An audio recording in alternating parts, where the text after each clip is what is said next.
Hello everyone! Welcome back to our channel. So ngayong araw, it's 26 of December 2024 and as you can see, andito tayo ngayon sa kotse kasama si Aliyah. So we are on our way to London.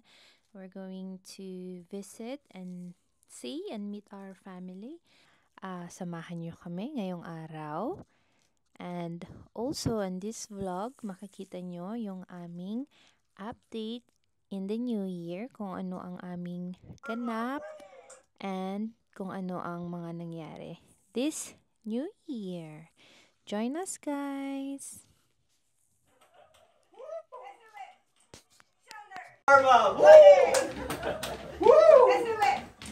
Shoulder, head, knees, shoulder, head, head, shoulder, head, knees, cut.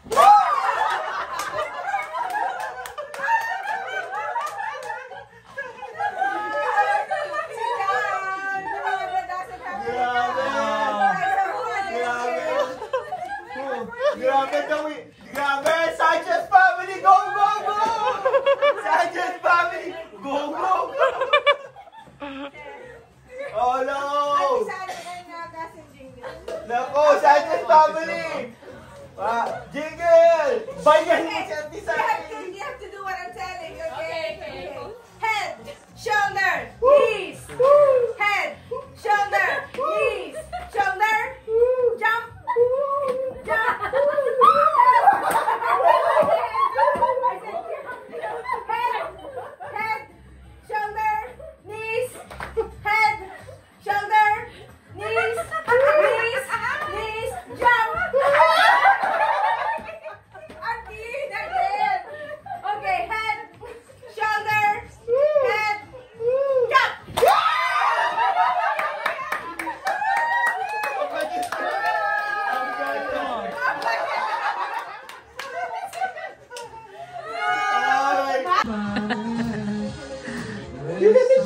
She really knows. She likes it. I know, no.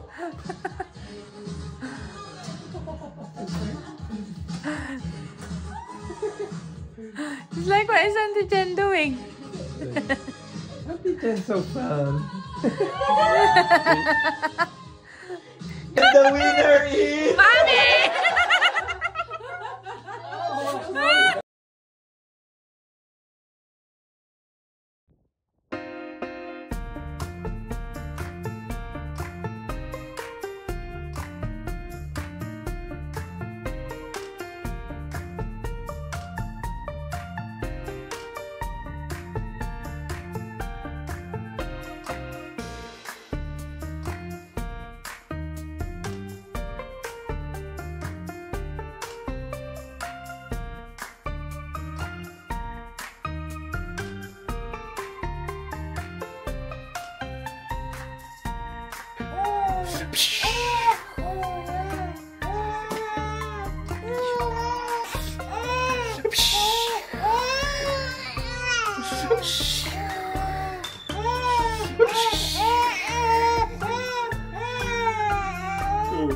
Is it crying? I thought that was laughing. She was laughing at And first. then when I brought out my phone, she's crying. Yeah. Fireworks! Oh, it's okay. It's okay. She's like, I had enough. It's okay. We fought. It's okay. What the difference a day makes. Is it hot now? It's warm.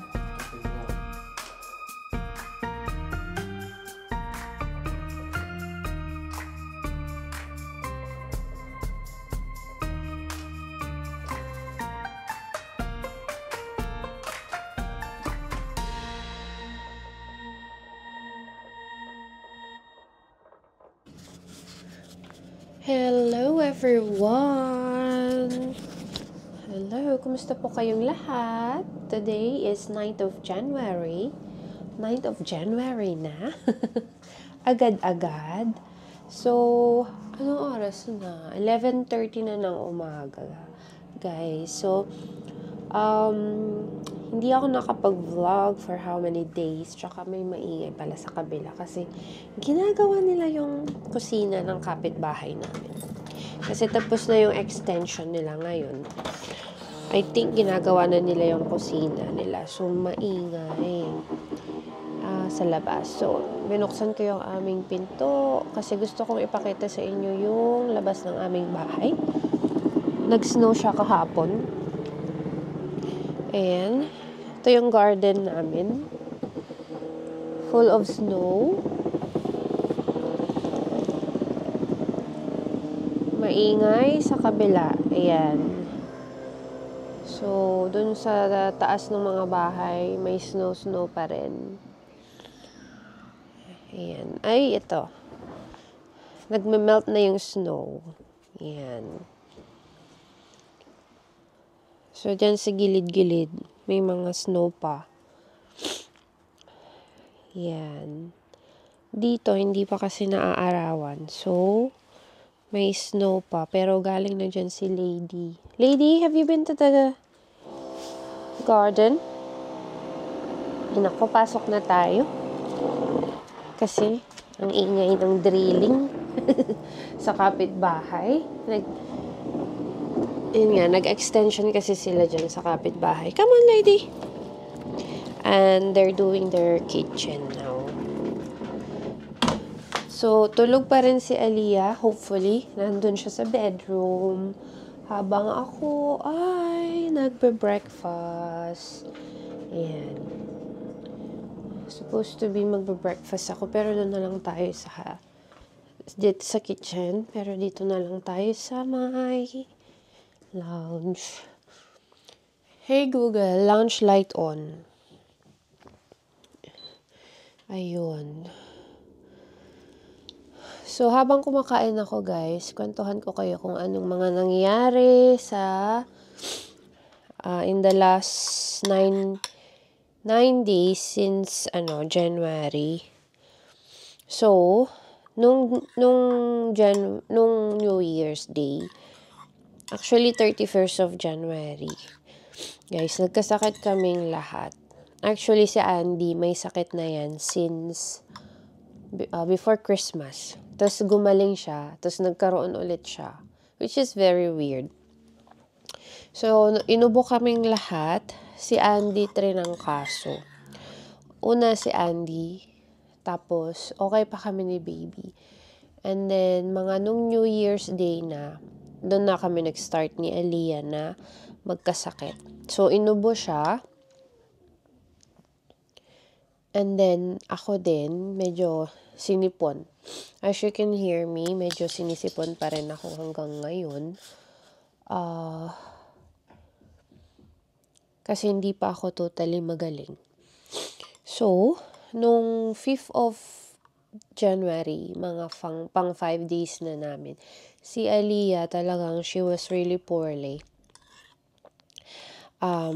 Until to the point na yung breathing niya hindi maganda. So, pumunta kami sa GP. Tinawagan ko yung general practitioner namin, yung doctor namin. Pumunta kami. Sabi nila, bring Aliyah in. So, pumunta kami, chinek ng doctor. Sabi niya, she's on her way to recovery. She should be okay. So, then, here comes the weekend. Saturday ng gabi, 6 p.m. Nag-start siyang iyak ng iyak. Normally, hindi siya ganun, iyak ng iyak. Tapos, ino-observe ko yung kanyang ihi kasi nga of dehydration. Hindi siya nagmi-milk ng maayos that day, Saturday. Konti yung ihi niya, tapos hindi siya nagmi-milk. Until such time na dumating na yung 10 p.m., 12 p.m., nagko-contemplate ako na dalhin na natin siya sa A&E. Sabi ko kay Andy. Tapos si Andy, sabi niya, she's just poorly, she'll be fine. Ganun yung mentality niya. Pag kasi, guys, if you are working in a hospital and you've seen the worst na pwedeng mangyari sa ganung situation, breathing na kasi siya eh. So, like, if there's something wrong, like for example, tinuturo sa amin kasi dun sa basic life support na check the breathing, then possible kung mababa siya or irregular siya, possible na, may masamang mangyari. So, yung breathing ng anak ko, talagang, gumagano'n siya, talagang, she uses her dito. So, sabi ko kay Andy, I'll better ring kasi weekend, wala yung doctor namin, sarado. And then, out of our office hour kasi, you can ring someone and they can assess the patient, ganun. So guys, at 2 a.m., tumawag ako sa hotline 111. In-assess nila si baby. And then sabi nila, we will send an ambulance. So, 2 a.m. yun. So, antay dito sa baba ng ambulance. Tapos biglang tumawag ulit sila. Then, sabi nila, bring Leah baby to the A&E. Kakancel na namin no, actually, tinanong nila kami, can you bring baby to the A&E now? And how long does it take? Sabi ko, 20 minutes. Sabi niya, yeah, better bring her now because we don't know when the ambulance is gonna come. So, kanansel nila yung ambulance and then, yun yung, advice nila. So, dinala na namin si Aliyah sa A&E. Pagdating doon, may 4 hours waiting time. Pero hindi nila yun sinabi sa amin. Nakita lang ni Andy doon naka-post. Pero actually, nag-antay lang kami ng mga 20 minutes sa waiting area. They brought us in immediately. So, yung nurse, parang pa siya, okay pa yung niya, relax pa yung nurse. And then, sabi ko, yung breathing niya, hindi maganda. That's the reason why I brought her in.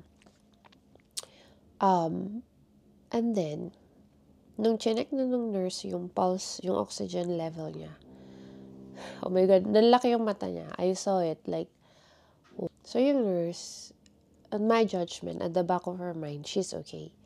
Pero nung nakita niya yung pulse oximeter ng baby, 88%. Bumaba pa nga sa 85 eh. Nanlaki yung mata niya. Tapos yung heart rate niya, taas. Tumaas. Sabi ko, see? Pati si Andy, hindi na siya nakapagsalita. Kasi, alam niya yung numbers and the effect of it. Kung napabayaan. Yung nurse, dali-dali siyang lumabas sa triaging area. Kumuha siya agad ng oxygen. Lagay siya ng oxygen. Oxygen level ni Aliyah slowly tumaas. Tapos, pero heart rate niya ang taas. Nasa 170. Umabot pa nga ng 180. So, medyo kinabahan ako. So, from triaging sa A&E, dinala kami sa resuscitation area sa A&E department for 1-to-1 observation. And then, nag-decide yung mga doctors na i-admit siya sa children's ward. By 5:20 a.m., nandun na kami sa children's ward ng hospital. And then, swinab siya. And then, the test came back positive for RSV. Yung common cold na virus. So, RSV yung nangyari kay Aliyah. And then, they gave her oxygen from 5 a.m. to mga 11 a.m. ng umaga. And then, in-observe siya. Trinay ko siyang pinadede. Nagdede siya twice whilst we were there. And then, sabi nung doctor, nag-decide sila na pauwiin na kami. So, yun guys. So, by 1:30, nakauwi na kami dito sa bahay. Hindi siya binigyan ng medicine. Kasi RSV, gagaling lang siya on its own. In-oxygen therapy lang si baby kasi sobrang baba ng kanyang oxygen level. And then, unti-unti na lang ni-reduce yung amount ng oxygen hanggang masustain na niya yung 92-95% of oxygen. Yun. Then, discharge na nila kami. Then, umuwi na kami ng bahay. So, that was 5th or 6th of January. 3 days ago. Okay na si Aliyah ngayon. Pero ako, as you can hear me, meron pa rin. 9 days na. So, talagang very yung virus na umatake sa amin. So, hopefully, hindi maganda yung bukas ng taon for us. But hopefully, we'll be okay. Ayun. And then, the whole year. Oh, thank God na, alam mo yung mother's instinct talaga na once na feel mo na there's something wrong, you just have to listen to yourself na yung gut feeling mo. Talagang sinasabi sa akin na, come on, ring 111. Imagine, she's a 4 months old baby and she's struggling to breathe. Sabi ko sa kanya. And, I'd rather look stupid in front of those nurses, doctors, and they tell me there's nothing wrong with her, she's fine. I'd rather look stupid than sorry. Yun yung sinabi ko kay Andy. Gulat sila. Ganun yung saturation ng oxygen ni baby. Kaya, parents, mommies, follow your mother instinct. Always. So, yun. Anyway, on that day as well, na bumalik na kami ng bahay, yung parents ko naman had a celebration for their 50th wedding anniversary. So, it's very sad that we were not able to attend. Na hindi namin napagplanuhang mabuti. Until here comes November. Tapos sabi na ng parents ko, oh, we're doing this celebration at home, ganyan. Sabi ko, oh, wow. Oo nga pala. So then, obviously, wala pang passport si Aliyah. Hindi kami nakapagplano. Hindi kami nakapag-book ng flight. Kung yung ganun. Kasi uuwi naman kami talaga. Gusto kong umuwi. Pero, yun nga, hindi ko na plano. Because I think because I was so preoccupied with having a child, hindi ko na naisip ahead of time. At least, my parents had a very, yung gusto nilang celebration, which is sa bahay namin, and invites the people around us, and then yung sa neighbors namin, ganun. Yun yung gusto ni mommy. Simpleng celebration lang. But then, I think we made it nice naman for them.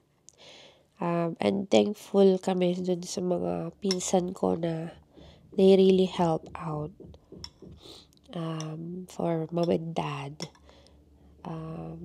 Sila yung naghanda, sila yung nag-prepare, sila yung nag-organize, ganun. Kami, syempre, we are on the financial side of things. Nagpadala naman kaming magkakapatid na gagastusin nila for the celebration. And then, yun. So, they had a good time naman, which is really nice. Nakapag-celebrate sila ng 50th wedding anniversary. Na kahit wala kami doon, nag-send na lang kami ng video, then pinakita na lang sa kanila during the program. Here comes Aliyah. Hi, Aliyah. Here comes Aliyah playing on her bouncer. Say hello. Yan siya. Then, sinet up ko na rin yung kanyang play area dyan sa tapat ng TV. Pero, yeah, dyan muna siya mamaya para ma-entertain siya. Medyo gumising siya, nag-grumpy today. So, iyak siya ng iyak. Siyempre, si Lady, tahol pa rin ng tahol. Ayan. So, Aliyah! Hello! Say hi! Hi, everyone!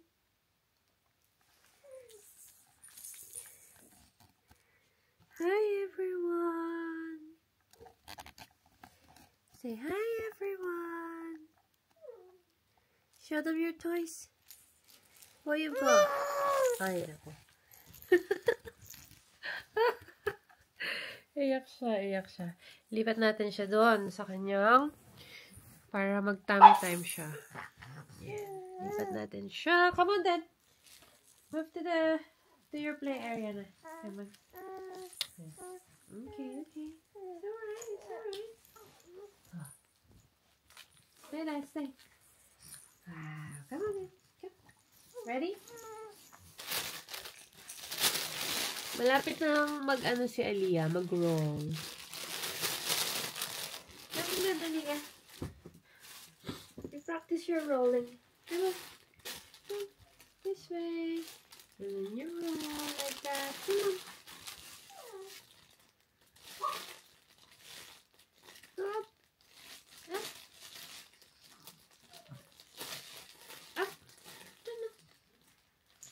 Go up. Wow!